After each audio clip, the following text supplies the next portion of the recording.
Chapter 81 The Sunset, Part 2. You are listening at novelfull.audio. After Petrov's light-hearted words, Malyshenko, whose mood had been sour just moments ago, cracked a knowing smile. Never figured you for a jokester, political commissar, I mean, Uncle Peter. Did you have the same fears and after-effects of war that I'm feeling today? Hearing Malyshenko's sincere question, Petrov sighed softly, lost in memories of those passionate and tumultuous early years. Truth be told, Malyshenko, back then, I wasn't just afraid of the war. There was a time I even doubted whether our new Soviet regime could survive those treacherous and unbelievably tough years. I certainly didn't have the rock-solid faith I have now as a political commissar. If Cherniev hadn't been there to support and encourage me every step of the way, I might have cracked. You know what I mean, Malyshenko. To Malyshenko, who had landed smack dab in the Soviet-German theater of World War II, Lieutenant Colonel Petrov, the 20th Tank Division's political commissar, was the very embodiment of the Soviet frontline political commissar at his best. Malyshenko didn't see the cruel caricature a certain French director later conjured up to smear the Soviet Union, the image of a political commissar who reveled in evil.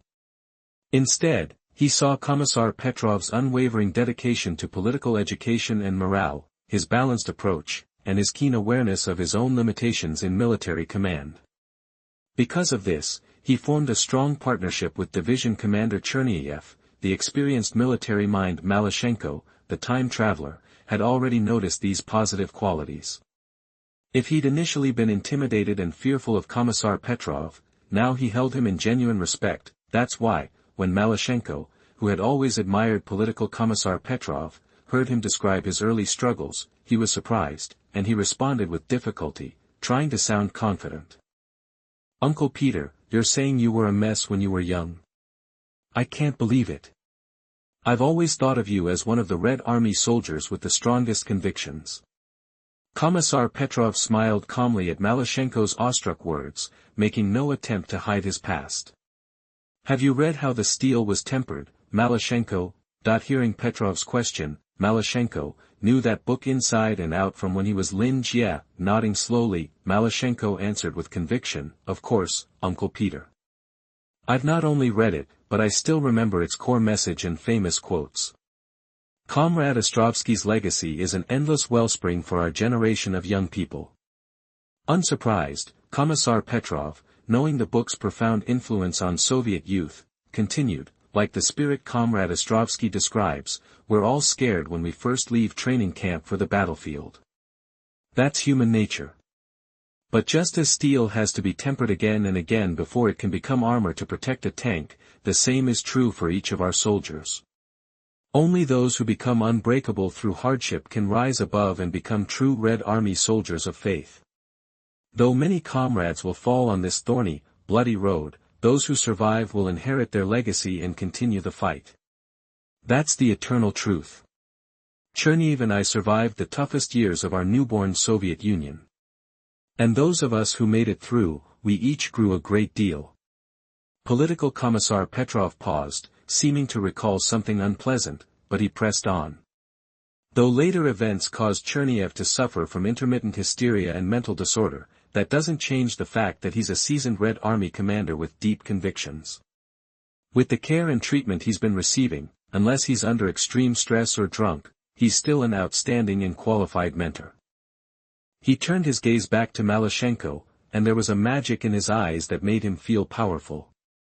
Malyshenko could almost see the young Petrov during the October Revolution. Finally, he spoke with emotion. I believe you're a young man who can create a legend, Malyshenko. I see the pure, unwavering faith of Ostrovsky shining in you, and though I don't know why I have this feeling, I'm certain you'll go further than Cherniev and I ever did.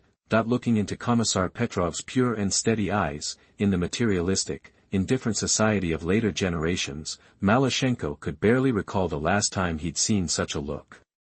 He felt as if the song "The Red Army is the strongest" was echoing in his ears, and he couldn't help but be moved. We will definitely fulfill our mission. Comrade Political Commissar, as the drunken red sunset sank below the horizon, faith began to take root in a young and fervent heart. Chapter 82 Stalin's Wrath, Part 1. You are listening at novelfull.audio. While Malyshenko's 20th Tank Division and Rokossovsky's 9th Mechanized Army retreated to the Soviet-Polish border for some much-needed RR, the atmosphere back in Moscow was anything but relaxed. Tension hung in the air. In his Kremlin office, Comrade Joseph Stalin, the Soviet Union's supreme leader, was listening to a German radio broadcast. Citizens of the Reich, today is a day of celebration for the entire Third Reich. As we speak, our heroic German soldiers are seizing vast territories from the evil Bolsheviks. The entire western front of the Soviet Union has been dealt a devastating blow, completely crushed by Army Group Center, led by the brilliant Field Marshal Fedor von Bock. Earlier today, the Führer told our reporter Liliana that the defeat of the Soviet Army's so-called mighty Western Front was both expected and, frankly, reasonable. And, as our great leader emphasized, the entire Soviet Union, now ruled by the evil Bolsheviks, is like a rundown shack.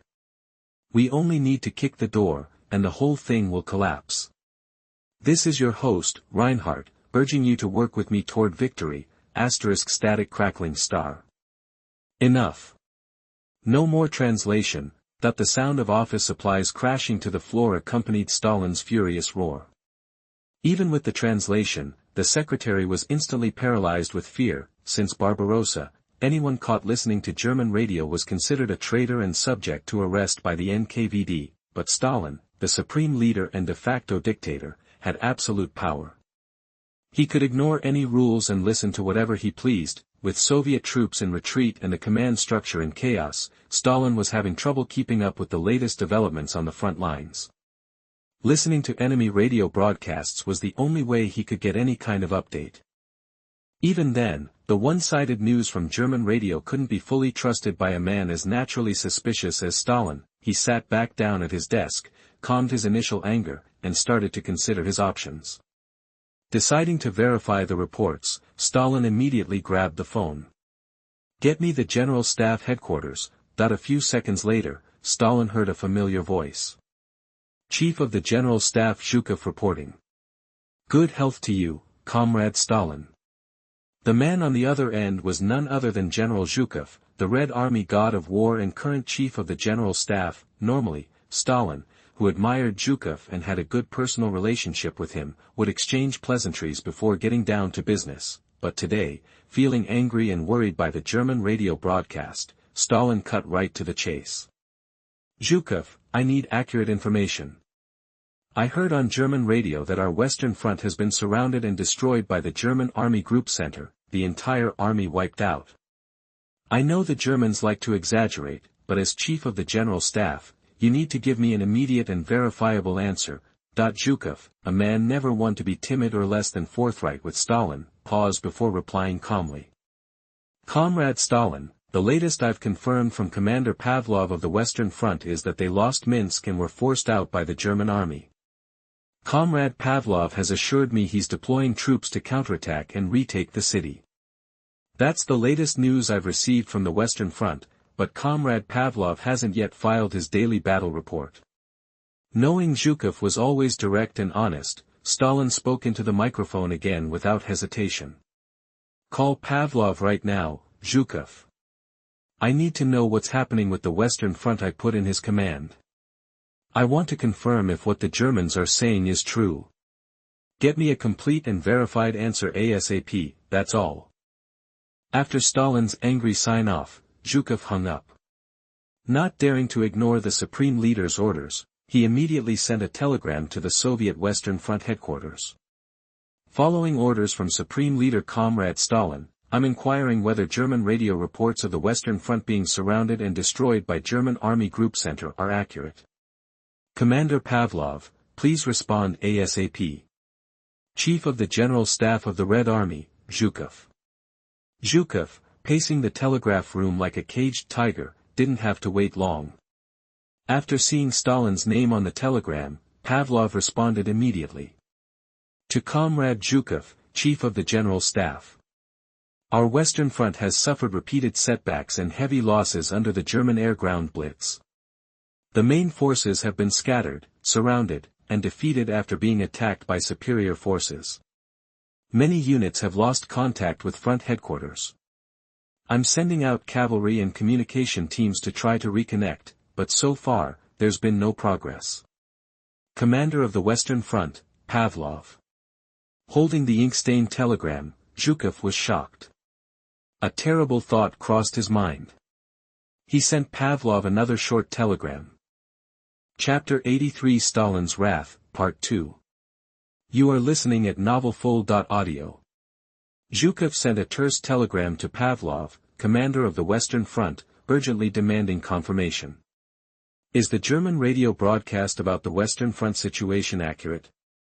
Pavlov, already terrified by the mere mention of Stalin's name, certainly wouldn't dare lie to Zhukov. It appears to be true, Comrade Zhukov. Zhukov read Pavlov's even more concise reply. His head swam with the implications. After regaining some composure, he immediately called Stalin, carefully controlling his tone. Comrade Stalin, the situation on the Western Front has developed. Stalin, already anticipating the worst from Zhukov's emotionless voice, replied evenly, Tell me, Zhukov. I'm prepared for anything. Zhukov then recounted his exchange with Pavlov. He was furious, unable to fathom how Pavlov, whom Stalin trusted, could have allowed the entire Western Front to collapse so quickly. Stalin erupted, practically screaming into the phone. Tell Pavlov he's relieved of his command of the Western Front, effective immediately. He and his entire staff are to return to Moscow at once for debriefing. Immediately, that when the plane carrying Pavlov and his staff landed in Moscow, a special operations team from the Ministry of Internal Affairs swarmed the aircraft. They surrounded Pavlov and his entourage, escorting them away, while Pavlov was being investigated by the Ministry of Internal Affairs and the General Staff. Marshal Timoshenko, Stalin's choice as the new commander of the Western Front, met with Pavlov for a final time before taking over. Pavlov, desperate, saw Timoshenko as his last hope. Do I still need to brief you, Comrade Timoshenko? He asked, practically begging. Forget it. It's over. Timoshenko, fully briefed by the General Staff, clearly wanted to avoid discussing the Western Front's disastrous defeat. Seeing Timoshenko's grim expression, Pavlov, realizing the magnitude of his failure, continued to plead. Comrade Marshal, you have to consider my position as commander. I honestly believe anyone in my place would have faced the same outcome. Timoshenko, who initially wanted to drop the matter, snapped. He shot to his feet, roaring, I understand many units on the Western Front were new recruits, undertrained, and we had systemic issues to address. But the staggering losses of tanks, aircraft, artillery, and the vast territory surrendered to the enemy, how can you, as the front commander, claim no responsibility? Pavlov, now in a panic, practically wept. But I only had 7 divisions at Brest. The Germans had 15, 5 of which were armored. The disparity was too great, and their troops were better trained. What could I possibly have done? Disgusted by Pavlov's blatant excuses, Timoshenko, seeing no point in further discussion with someone so devoid of accountability, turned and left, slamming the door behind him. Forget it. I'm not going to argue over simple math with you. You can figure things out for yourself. Moments later, a lieutenant general from the Supreme Command, accompanied by 2 guards, entered the room. General Pavlov, please review this document and come with us. He presented Pavlov with an arrest warrant signed by Stalin. Stunned and speechless, Pavlov was taken into custody. The warrant, signed by the supreme leader of the Soviet Union, sealed Pavlov's fate. On July 22, the Soviet military court delivered its verdict.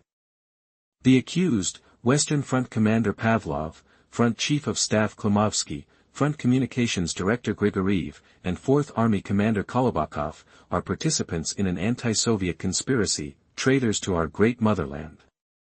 They are to be sentenced to death by firing squad and executed immediately. Having spent the preceding days contemplating his situation, Pavlov remained remarkably calm. He knew what was coming and held no illusions about escaping his fate.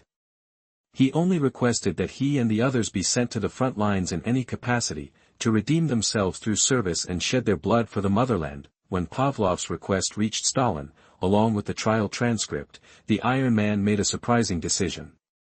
Remove the references to conspiracy and betrayal from the record. Then, distribute copies to all front armies for study and reflection by all commanders and soldiers. Reject their request to atone for their sins on the front lines, and proceed with the execution immediately. That night, Pavlov and the other 3 members of the Western Front Command were executed and buried in an unmarked grave. Thus, the commander once known as the father of tanks, who also inadvertently hindered the development of Soviet armored forces, met a tragic end. Pavlov never fully embraced the concept of large-scale tank operations, instead viewing tanks primarily as infantry support. Ironically, his downfall was directly caused by the German blitzkrieg tactics employing massive armored formations. With Pavlov out of the picture, the Soviet armored forces were finally free to pursue a more effective path, under the leadership of Zhukov, Rokossovsky, and other forward-thinking generals who understood the power of concentrated tank formations. The Soviet Red Army, forged in the crucible of the Great Patriotic War, transformed into a force capable of overwhelming the German asterisk. Panzer's Star. In the decades of the Cold War that followed, they became the steel nightmare that haunted NATO, their armored prowess echoing from the British coast to Siberia. Chapter 84 Trip to Moscow, Part 1. You are listening at novelfull.audio. As July 10 rolled around, Malyshenko's 20th Tank Division and the rest of the 9th Mechanized Corps were still resting and recuperating. Meanwhile, the relentless German tanks, following their predetermined path, had crushed everything in their way and reached the outskirts of Smolensk. Smolensk, an ancient Russian city guarding the approaches to Moscow, the Soviet capital, lies only 360 kilometers away. It was a strategically vital battleground for both the German and Soviet armies. Determined to remove this final obstacle on the road to Moscow, the German High Command in Berlin, on behalf of the Führer, ordered the most powerful of their 3 army groups, Army Group Center, commanded by Field Marshal Bach, to act. The order was simple: encircle the Soviet forces in the West Dwina and Dnieper River areas, seize Orsha, Smolensk, and Vitebsk, and clear a path to Moscow. Upon receiving this order, Field Marshal Bach immediately instructed his elite 2nd Panzer Group to adjust its attack direction and accelerate, giving the retreating Soviet troops no chance to regroup. The 2nd Panzer Group, the spearhead of Army Group Center, didn't disappoint Hitler or Bach. Within 2 days, it had routed several key units of the Soviet Western Front, the main opposing force. They also established a strong bridgehead across the Dnieper and Sidwell rivers, paving the way for the rest of Army Group Center. The German general leading the 2nd Panzer Group's rapid advance was none other than Heinz Wilhelm Guderian, later known as the Blitz Hero and the father of German armored forces. News of Army Group Center's forced crossing of the Dnieper and approach to Smolensk, the gateway to Moscow, reached the Soviet General Staff in Moscow and Stalin himself. In response to the German offensive, the Soviet General Staff, with Stalin's approval, formed several army-level battle groups from the Belyaev-Tverozlevel front towards Smolensk, hoping to reverse the situation. To find the right generals for these new battle groups, General Zhukov, then Chief of the General Staff, recommended Major General Rokossovsky, who was leading his 9th Mechanized Army in rest and recovery. Rokossovsky soon received orders to return to Moscow. On July 14, after handing over command of the 9th Mechanized Army to his deputy, Rokossovsky reported to Moscow, where Zhukov was waiting for him at the airport. The 2 renowned Soviet generals of World War II immediately got down to business. "What's the situation on the front lines, Comrade Zhukov? Besides our southwest front, what's happening with the other fronts?" Zhukov paused, then got into the back seat of the car next to Rokossovsky. After closing the door, he spoke quietly. "The situation isn't good, my friend. With the exception of your southwest front, the other fronts, including the main Western Front, have suffered defeats and lost territory. Comrade Stalin hasn't slept well in a week, constantly asking, 'What's the situation?' and 'Did so-and-so's front repel the Germans?' Every time he hears disappointing news, he suffers from insomnia." Hearing this, Rokossovsky, a man of strong conviction and patriotism, felt distressed that he couldn't ease the leader's burden. Seeing Rokossovsky's downcast expression, Zhukov, as chief of the general staff and in charge of all frontline operations, patted him gently on the shoulder. "Don't be discouraged by past setbacks, Comrade Rokossovsky. Your 9th Mechanized Army was the most impressive unit early in the campaign. Your army's first tactical victory, from Kleven to Orica, was inspiring. That night was one of the few times I remember Comrade Stalin smiling with satisfaction after reading the battle report. Because you demonstrated your value and leadership skills to Comrade Stalin, Marshal Timoshenko, and I recommended you to the Supreme Command. Now you have a bigger stage to display your talents for the motherland." Rokossovsky, suddenly interested, raised his head. "Marshal Timoshenko? What's he doing now? Where did the Supreme Command send him?" Zhukov, who wasn't holding anything back, answered, "Comrade Stalin has appointed Marshal Timoshenko as the new commander of the Western Front. He's on his way to take command now. He should be at the front and working already." "The new commander of the Western Front? Wasn't that Comrade Pavlov?" Rokossovsky was surprised and confused. As a young major general, he wasn't aware of the turmoil among the top officials in Moscow. Seeing Rokossovsky's surprised expression, Zhukov hesitated for a moment, then spoke. Chapter 85 Trip to Moscow, Part 2. You are listening at novelfull.audio. In the back of the car, cramped and with only the driver, Zhukov's trusted aide, able to hear, Zhukov softly spoke, reminding Rokossovsky, who was beside him. "It's not your fault, Rokossovsky, that you weren't up to date on Pavlov when you got back to Moscow, but I want to give you a heads up so you don't step in it later. Pavlov's been hauled back to Moscow for a dismissal investigation by the General Staff and the Ministry of Internal Affairs. He screwed up on the front lines, lost cities and territory, and got a lot of our main forces wiped out on the Western Front. Stalin's got no doubts about what he did. He was so pissed, he personally ordered Pavlov removed as commander." Zhukov paused, a hint of regret in his voice. "I've been reporting to Stalin on the Pavlov case for days now. He's incredibly disappointed in Pavlov's command, all the inaction and stupid moves. Pavlov's a dead man. I haven't seen Stalin this angry since the purges. So, while you're in Moscow, watch what you say about the guy. Don't even call him comrade or brother-in-arms anymore. Since the Germans invaded, there are way more special agents from the Ministry of Internal Affairs crawling all over Moscow. I don't want to hear you got targeted because you said the wrong thing." "Got it, Rokossovsky." Rokossovsky was stunned by Zhukov's warning. A front commander famous just a month ago brought this low so quickly. But then, remembering the Great Purge he'd almost been killed in, he calmed down. During that reign of terror, Rokossovsky was falsely accused of spying for Poland and Japan and sentenced to death after a sham trial. If Marshal Timoshenko, Rokossovsky's old boss, hadn't pulled strings and secretly swapped the live round for a blank, Rokossovsky, the future hero of the Eastern Front, would have ended up another tragic, forgotten victim like Marshal Tukhachevsky. "I understand, Zhukov. Thanks for the warning. I'm wondering, does the Supreme Command have new orders for me now that I'm back?" As the car slowed to a stop, Zhukov saw Rokossovsky understood. He opened the door and nodded. "Come with me. Your orders are ready." Rokossovsky followed Zhukov to the Red Army General Staff Headquarters Conference Hall, standing before the huge strategic map of the front lines. Zhukov spoke first. "Take a look at this, Rokossovsky. The German Army Group Center is the strongest of the three attacking forces. Their battles show they're aiming straight for Moscow, our capital. That means Smolensk, the gateway to Moscow, can't fall. The Supreme Command's forming battle groups to counterattack Army Group Center around Smolensk, stop them, and push them back to ruin their plan to take Moscow."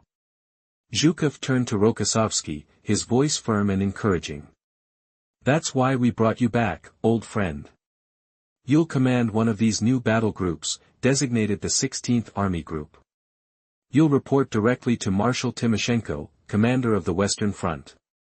Your initial mission is to create a vacuum near Smolensk to stop the Germans from advancing toward Vyazma. The situation's not good. Several frontline armies, including the Western Front you're joining, have taken heavy losses. Your group army won't be huge. At first, you might only get a few understrength divisions. To make up for that, as you head to the front lines from Moscow to Yartsevo, you'll collect any troops you find along the way, remnants, stragglers, whatever's available. You'll get specific instructions at Western Front headquarters. He felt a pang of guilt, sending Rokossovsky against the strongest German force with a cobbled-together army. Zhukov paused, then continued. You know the situation along the road from the front line to Moscow. Except for a few staff officers and guards from the general staff, I can't help you much. You're on your own. I may not have much pull right now, but I want to say this, if there's anything I can do to help you, just ask, old friend. I won't refuse. Hearing Zhukov speak like that, Rokossovsky, who did have a favor to ask, smiled calmly and replied. Chapter 86 A Mixture of Joy and Sorrow. You are listening at novelfull.audio. Comrade Zhukov, if it's possible, I'd like a special favor. For just one person, Rokossovsky's request caught him off guard. Zhukov, completely in the dark, responded with a question of his own. Well, it's not like I'm asking for a whole army. Your new army group is gearing up and needs fresh blood anyway. Tell me, Rokossovsky, what's caught your eye in my general staff? Looking for a staff officer, Rokossovsky chuckled, waving off Zhukov's assumptions. He wasn't interested in drinking or playing games. You've got it all wrong, old friend. I'm not after a staff officer or a division commander. I need a tank company captain from my old 9th Mechanized Army. His name is Dmitry Drukovich Malyshenko. Rokossovsky then recounted his conversation with Malyshenko at headquarters, expressing his admiration for the captain's achievements, frontline skills, and strategic vision. He was clearly planning to promote and utilize Malyshenko. This captain was the one who pointed out the critical importance of radios for tank-to-tank communication. He led 4 tanks and half a battalion of infantry during the recent fighting from Lutsk to Brod. He practically wiped out a German mechanized battle group. His number 177 T-34 tank crew alone racked up 36 confirmed enemy tank kills after that battle, not even counting the probable kills we couldn't verify. Tell me honestly, old friend, wouldn't it be a colossal waste for the Red Army to let a frontline tank commander like that rot at the bottom without being recognized and given a chance? Zhukov was visibly surprised. After hearing Rokossovsky's glowing report on Malyshenko, the future god of war himself paused, deep in thought. Malyshenko's insights on tank warfare were things Zhukov hadn't considered. I had no idea we had such exceptional tank soldiers hidden away in our grassroots units. You're right, old friend. As senior commanders, it's our duty to make sure talent like that isn't wasted. He paused, then made his decision. All right, Rokossovsky, since you've asked, I'll send a telegram to the 9th Mechanized Army headquarters. We'll transfer this Captain Malyshenko to your newly formed 16th Army on the Western Front, where he'll be under your command. And about those battle merits you mentioned. 36 confirmed tank kills in such a short time, according to my reports, that's unprecedented. Would it be too much to award this young captain the Order of Lenin right away? What do you think? How about we start with the Order of the Red Banner? Zhukov, clearly inclined to temper his enthusiasm and wait for Malyshenko to achieve even greater things before showering him with top honors, was testing the waters. Rokossovsky, eager to secure some recognition for Malyshenko, quickly agreed. If that's your suggestion, Chief of Staff, I have no problem with it. Malyshenko's achievements, while recent, definitely deserve the Red Banner. I also hope he survives the brutal fighting to come and racks up even more impressive results, so you can keep the promise you just made. Zhukov chuckled at Rokossovsky's gentle ribbing, shaking his head before offering another idea regarding Malyshenko's rank. Only you would complain to my face in such a subtle way, old friend. Let's table the medal discussion for now. How about we promote this Malyshenko to the rank of Major? Malyshenko, currently resting with the 20th Tank Division near the old Soviet-Polish border, had no idea that his fate was being decided by 2 of Moscow's top brass in a casual conversation. he was shoveling down the bean slurry in his mess kit when Political Commissar Petrov burst into the bunker, waving a telegram. "Captain Malyshenko, I just received a telegram from Army headquarters. You're being transferred to the newly formed 16th Army of the Western Front to fight in the Smolensk sector. There's also a commendation telegram and a promotion order." Petrov, who had developed a genuine friendship with Malyshenko, beamed as if he'd won the lottery himself. "Congratulations, Comrade Malyshenko. You've been awarded the Order of the Red Banner for your outstanding performance. And you're officially a tank major now." "What? Smolensk? Order of the Red Banner? Tank major? Son of a..." Clang, clang, clang. Malyshenko's face went slack, and he dropped his mess kit and spoon onto the concrete floor. He was stunned, never expecting such a mix of tragedy and triumph. He didn't know whether to laugh or cry. "Damn it. I finally get a 2-day break to catch my breath, and now they want to send me to Smolensk to fight Army Group Center. What the hell? Is this some kind of sick joke? A red banner and a promotion to major, then off to face the German juggernaut? Who comes up with this stuff?" Malyshenko, torn between elation and dread, knew what awaited him in the direction of Smolensk was a bloody, brutal meat grinder. Chapter 87 Preparation for Departure. You are listening at novelfull.audio. As Political Commissar Petrov handed Malyshenko the telegram, along with his commendation and promotion orders, he left. The comrades, who had been staring in stunned silence, suddenly swarmed Malyshenko like fans around a rock star, all eager to congratulate him. "Incredible, Comrade Commander. Congrats on the promotion. Major now, huh? It's not just the promotion, Nikolai. Did you hear? He also got the Red Banner Medal. That's a huge honor. Serioza's right. A medal really shows what a soldier's worth. Nothing beats that." But while his crew was buzzing with excitement, Malyshenko felt like he'd swallowed a box of spices, and not in a good way. He wasn't nearly as thrilled. The Battle of Smolensk was a brutal affair.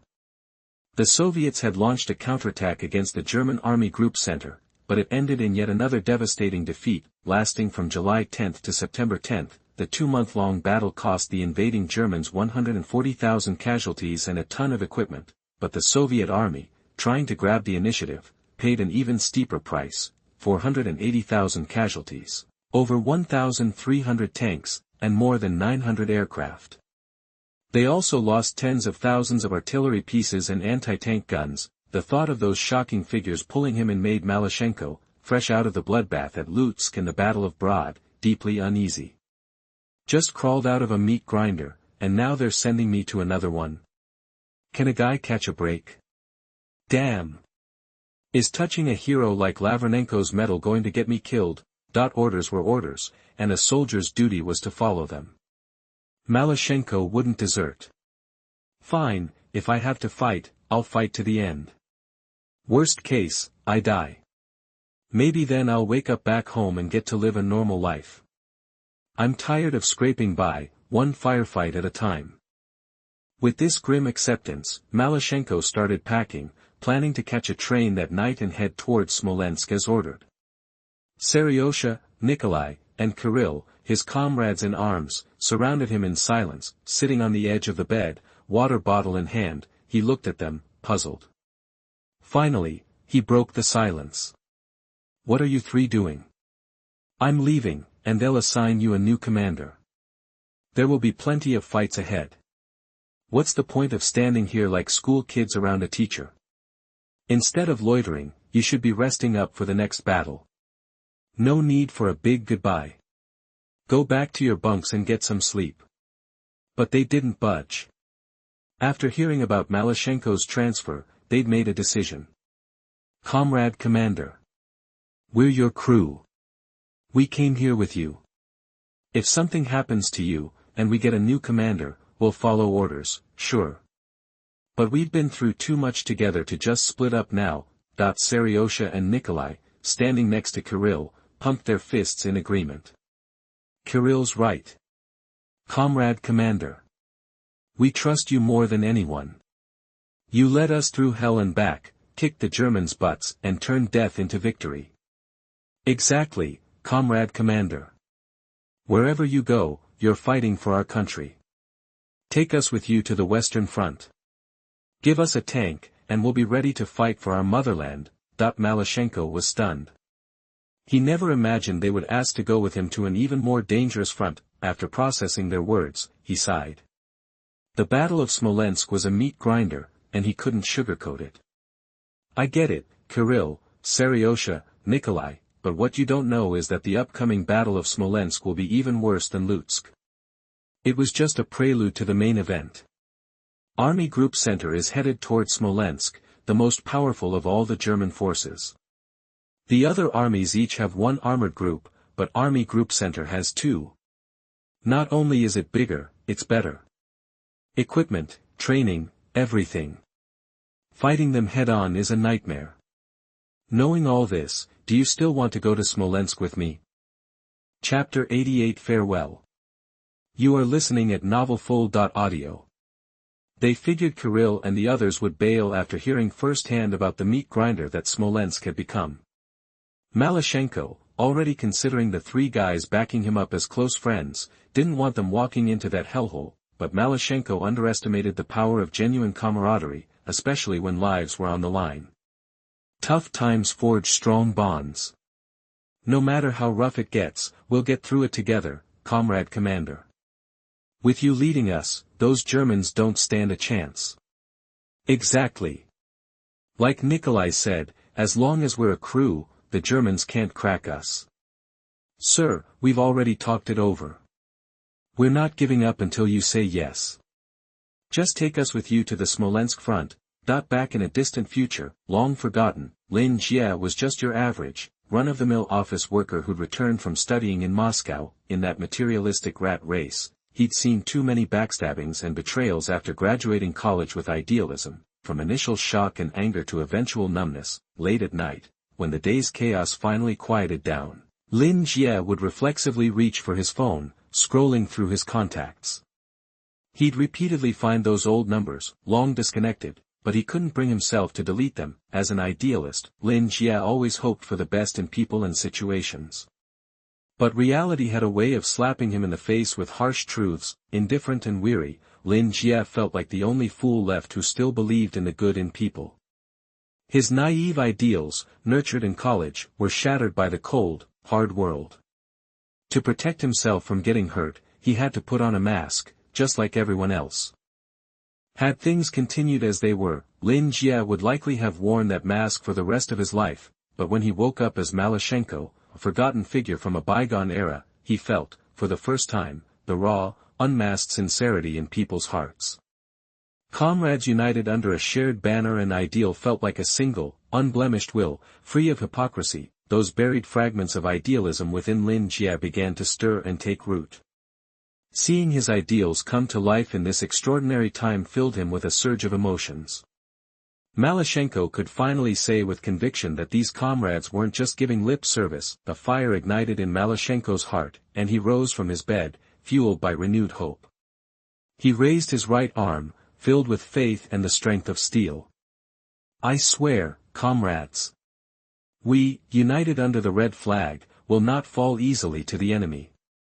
From this day forward, until this war ends in victory, we will be the legendary, glorious Crew 177. We will never be separated. As Malyshenko's impassioned words resonated with everyone, a figure leaning on a cane, supported by someone beside him, blocked the sunlight from the doorway. I hope you don't mind me interrupting your oath, Major Malyshenko. But I was wondering, is Crew 177 still looking for members? Malyshenko, meeting the newcomer's gaze with a firm smile, didn't hesitate. Their exchange was as powerful as the oath. Of course, Second Lieutenant Iyashkin. You're more than welcome. Just before leaving for the Smolensk front by train, Malyshenko received an unexpected gift from Political Commissar Petrov, who arrived in a hurry, a brand new major's uniform for the Soviet Tank Corps and an equally new fire-resistant combat suit. I doubt you'll have a chance to change into a new uniform on the way to Smolensk. The front line is a mess. It's awkward enough that you're still wearing a lieutenant's uniform with your actual rank of captain. I can't let you, a newly promoted major, show up in Smolensk in a lieutenant's uniform. Even though the 20th Tank Division has taken a beating, we managed to scrounge up 2 majors' uniforms. He handed the uniforms to Malyshenko, then paused. Looking at the young man, Petrov removed his cap, revealing his receding hairline, now more gray than black. I won't waste time with empty words, Malyshenko. Like you said, no need for grand farewells. Kirill is in your hands. Take care of him for me and hope he grows up to be like you. Petrov, his eyes fixed on Malyshenko, placed a hand on his shoulder. Then, with a sigh, unsure of when they would meet again, said. No matter how bad the fighting gets, or how many Germans are coming at you, promise me, Malyshenko, you'll come back alive, a hero. Hearing Petrov's sincere words, spoken from the heart rather than from duty, Malyshenko, his eyes misting over, repeated the promise he'd made many times before, delivering a crisp salute. We will fulfill our mission, uncle. Chapter 89 Platform Interlude. You are listening at novelfull.audio. When the train whistle shrieked through the starlit station, Malyshenko and his 5-person crew, lugging their gear, barely made it to the platform. Malyshenko, despite his own agenda, agreed to Lieutenant Iyashkin's request to join their team and report from the Smolensk front. Iyashkin had been injured when his vehicle was hit in an ambush. While not life-threatening, his right leg was too badly damaged for him to walk on his own, so, one of the 5 tank crew members had to support Iyashkin along the way. A special car transported them from the station to the platform, but the bumpy ride ate up precious time. Railways were the Soviet Army's lifeline, especially with their underdeveloped roads.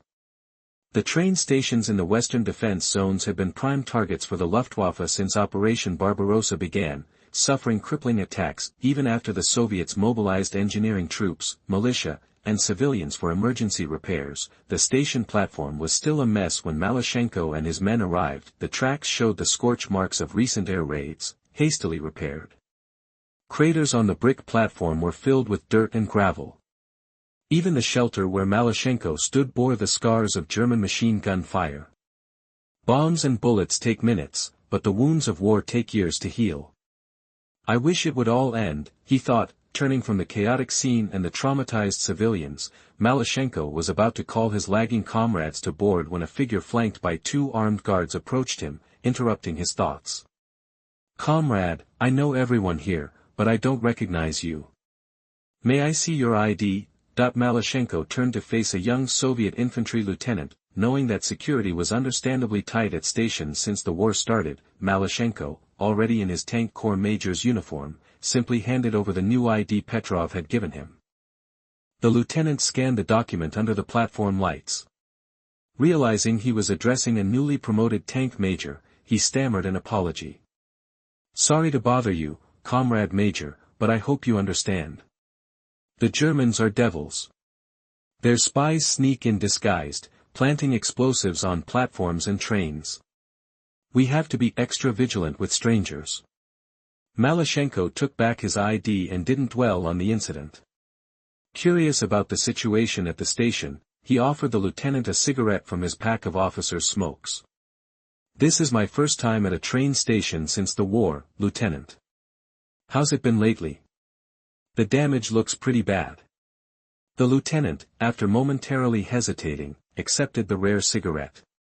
He hadn't had one of these in ages. Tell me about it, Comrade Major.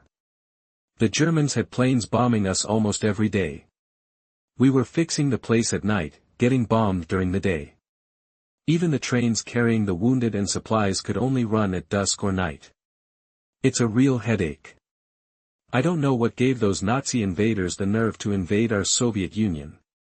They're overestimating themselves. It won't be long before we're pushing the front back to Germany.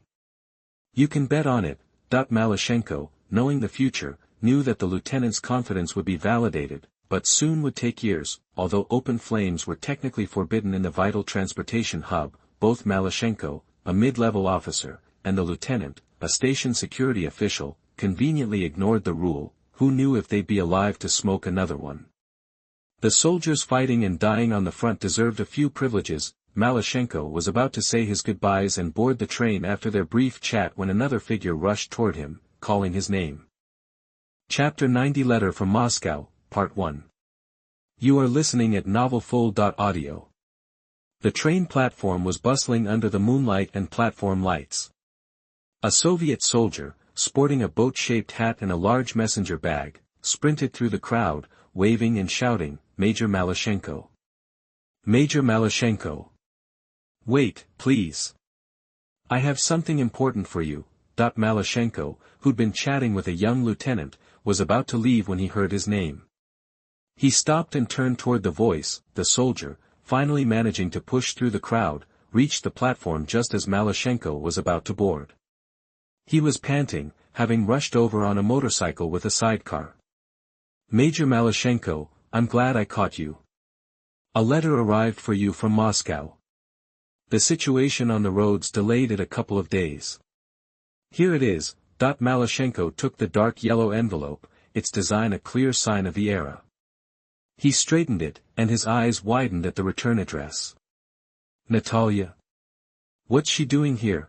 Memories of his time studying abroad at Moscow University, all still crystal clear, flooded back.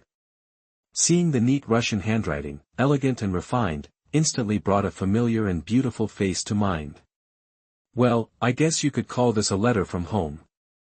Tucking the unopened letter inside his shirt, Malyshenko glanced back at the courier, who was already hurrying away. Realizing he couldn't linger, he turned back to the lieutenant. "Until we meet again, comrade lieutenant. Take this, may it bring you strength on the glorious battlefield." He tossed the lieutenant the pack of cigarettes he'd just opened. Before the lieutenant could react, Malyshenko, carrying his gear, had climbed aboard the train, following his men. The lieutenant watched his resolute back disappear, the long whistle of the departing train echoing in his ears. "Good luck to you too, Major Malyshenko." The Soviet military train, deliberately departing at night to avoid German air raids, finally began its journey toward Smolensk, its whistle echoing through the station. The train was primarily a freight train, intended to deliver urgently needed supplies and arms to newly formed Soviet units near Smolensk, not to transport passengers. So, when Malyshenko and his 5 men, hitching a ride, boarded the only passenger car, the empty space surprised them. They'd expected to be crammed in. "That's right, Major Malyshenko," said the conductor. This carriage was supposed to transport seriously wounded soldiers from the front lines, transferring them from field hospitals to better facilities. But so many units have lost contact. We've passed through the front lines several times. At one point, German artillery shells landed less than 100 meters from the tracks. We didn't pick up a single wounded soldier, and we barely made it out ourselves. It's been quite a trip. The conductor, sweating and clearly shaken, seemed almost frantic. Malyshenko patted the man on the shoulder, offering a reassuring smile. "Thank you for your hard work. Protecting our home and country is our duty as soldiers. We appreciate you providing medical and logistical support on such a dangerous route." The conductor, who'd spent over a decade in civilian rail transport and had been drafted into service, had never been spoken to so kindly by a Red Army officer. Thank you, Major Malyshenko. It's an honor to contribute to the motherland in this critical time. It's no trouble at all. I'll leave you to it then. I have to get back to the front."